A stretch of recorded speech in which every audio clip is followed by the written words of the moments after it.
phenomenal. The approach to it, it was just great. So I know, the formula to get you there, and now we know how to win games like that. Did it feel like something was just like, oh, we'll just be back next year?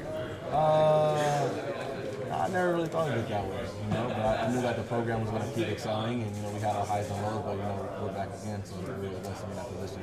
You said that after the locker room, Chip went around saying, we're going to be back, we're going to be back. Do you remember that? And did you buy into that? I can't really remember it, but what I do know, I remember the older guys would say, this program is going to keep going, it's going to keep thriving. I was like, I have no idea, because that was an extraordinary team. We had some great leaders on that team. And I was like, there's no way we can get any better than this, but it happened. The culture changed. We have more guys that really bought in, and we have a better team now, in my opinion, than we had back then. Yeah, guys talked about unusually close-knit team. What brings the team together like that makes it this close, closer than the seniors say that it's ever been? Why? Yeah. Why? I have no idea. It's just like we're brothers and we have the same common goal, and we really, treat everyone and take care of each other, and we really consider ourselves family. So I think that's why we're so, close-knit. Sure. When you go ahead. I was to say, when you went back through and watched Rose Bowl, just what did you guys feel like you could have improved on, even though you had a lot of good things? We could have been, more gap sound, better technique, stuff like that. We played with great passion and pride and everything, but there were little technical things that we could have, got better with. So it wasn't a perfect game. We capitalized on the mistakes that they did make. We made our great opportunities, but it was little things that, better coverage here, moved to this shoulder, that shoulder. So little technical things that we had to improve on. Tony could have sprinted faster at the end. So. Yeah, it's a little bit. Ronnie couldn't run so close to him and almost tripped him, little stuff like that. Derrick, your guys' performances in the second half of the season have been better than your first half performances, mostly. I guess, what is that attributed to? Is it 100% just the second half adjustments from Pelham, or what? I think so. It's basically we get a feel for what the other team is trying to do, trying to attack us with. We get a better, adjustment from the guys in the box, everything like that, and we all just band together and know what we have to accomplish. So that's why we always come out better in the second half. Is it just like a switch, sort of? You only had a 5-point lead over Florida State at half, and then you come out, you get those takeaways. Was it just sort of regrouping and saying, all right, well, they're not holding it as tight as they could, there might be some opportunities here? No, it's like, we regroup and say, this is what they're doing, this is what we need to do to excel, and then we execute it. And, we put a new plan in place, and then we execute it, and then, the results come at the end of the game. Is that true with any team, or is that, there are a few younger guys on this team, so maybe that regrouping helps them, or is it? It's everyone. We all need it. I'm an older guy, and I even need it, so I even need it. I'm an older guy, so, it doesn't matter who we are. You redshirted in 2010. Did you think it would take 4 games long to get back to this game? Do you think you're going to go to 2 or 3 of them? Honestly, I thought that's one of the best teams I've ever seen. That come over here, and I think we can get any better than that. I got to tell everyone. Even the older guys are like, this team is going to keep excelling, it's going to keep getting better, it's going to be a growing program. I'm like, I don't know about all that, because this is a pretty great year. This is my first year going to the Natty. But we have, we're a better team than I feel like we were in 2010. This program has grown a lot since 2010, and we're ready for this good challenge coming up. Are you telling the younger guys like Royce to appreciate this? Not yet. We haven't even really talked about it just yet, but I will. I usually always talk to Thomas and all those guys. So I want them to really enjoy this process and remember how they got here. Because this program is going to keep going. It really doesn't matter to me. It doesn't matter at all. Come on, not at all. Those are the team colors. Man, I Green know. and yellow. I just want to play. I just want to play. You're going to look like the Oakland Raiders on the road. Come on. I know. I just check my Twitter. Some fans are saying some stuff, but I really don't care. We don't really care about uniforms. We're just out there ready to play. Royce said they're icy. Yeah. I haven't even seen them. I've been Googling it, but I've been looking for them, so I'm checking them out.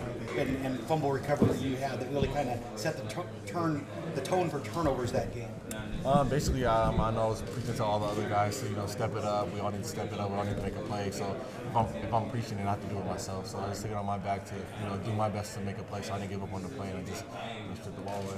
Was that a technique that you practice and practice? Is that kind of strip and that technique? Well, that's how we practice. We don't practice a specific technique. We just in defense, you get all costs gets the ball back. So that's basically what I was doing. We practiced it plenty of times, stripping the ball and stuff like that. But it just came. I practiced it, so it just came out.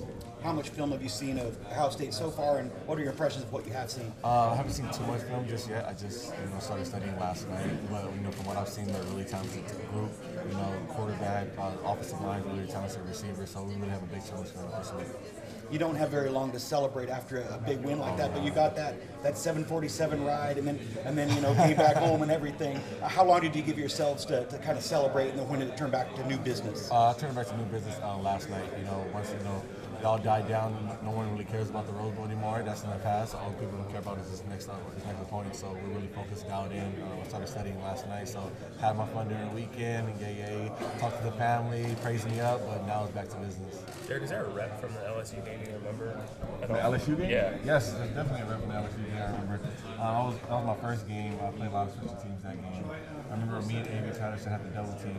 This big dude. He was like, he's number 4. He was like about 6 foot, 280. Running down the field. So you're on kickoff? I'm on kickoff return. Okay. At the blocker. And then Avery disappeared, and I was by myself, and the dude just ran me over. And that was my first play of college football. What value is there in going back to these stadiums, if at all, based on that experience? It's a lot of value. You know, the last time we played Ohio State, we lost them in a row. Last time we were in Dallas Stadium, we lost LSU, so we have a lot of things to pick up on. And going to the national championship game. Exactly, and again, national championship belongs to the freshmen. We lost that too, so we're not new to anything that we're stepping into. So yes, it's a business thing.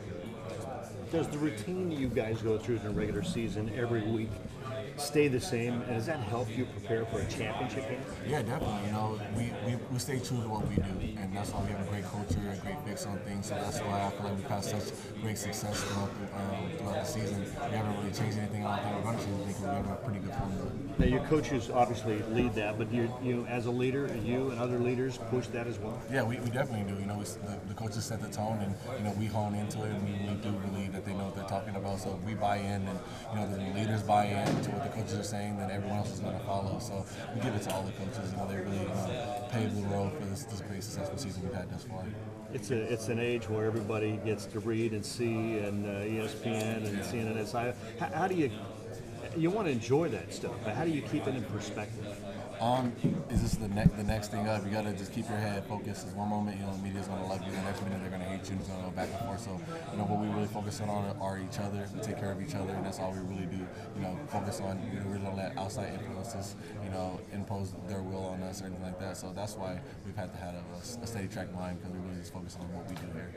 Derrick, guys, you said you took your first look at Ohio State so far. What have you seen out of their offense? They're really, really talented. You know, really quick. We have a really, really big challenges coming up week. We really have to, you know, make sure we're sound with our eyes, reading our keys, because they can trick you, and they're really talented. What do you think has allowed them, 3 quarterbacks, 3 different guys, and it seems like maybe all 3 of them are a little bit different than each other, to continue the success that they've had to get to that? They're a lot similar to our offense. I think, you know, they have a really good system, great coaching, you know, great coaches and everything like that, and they have great players. So that's why they've had such great success. So like preparing against your own offense kind of helps you. Yeah, it's definitely going to help us. You know, we have the same amount of talent as they do, so it's definitely going to help us a lot. Did you watch the end of the Sugar Bowl? Were you surprised at all that everybody was kind of thinking it was Alabama? I was definitely surprised, because what I heard was like 21-0, I think it was, and then like I was on the bus talking to my mom, and next thing I hear it was like 27-21, Ohio State's up, and I was really surprised. I had no idea. So, you know, they earned it. You know, they finished the game, and it's going to be a great game. You guys had so many injuries this year. Does that make it almost more impressive that you guys have gotten to this point of having to overcome almost every week somebody was out and needed to be replaced? Yeah, it's basically our system and what we do. You know, everyone gets the same amount of reps. They want to prepare the same way. So, you know, if it's your turn to be up, it's your turn to shine, just like you're number one. Was there any injury this year where you thought, can we overcome this one? Nah, not at all. You know, I have complete confidence in anybody who's in our team. We all put in so much work. I have confidence in everyone. Can you kind of compare Oregon's offense to Ohio State's offense and just sort of the similarities and differences? I really haven't studied them too much. You know, it's the beginning of the week, but from what I can see, they're a spread offense, a lot of play action, 2 great quarterbacks, who run the ball, extend plays like that. So that's basically the similarities I see. I can't really tell you the difference. I haven't studied too much.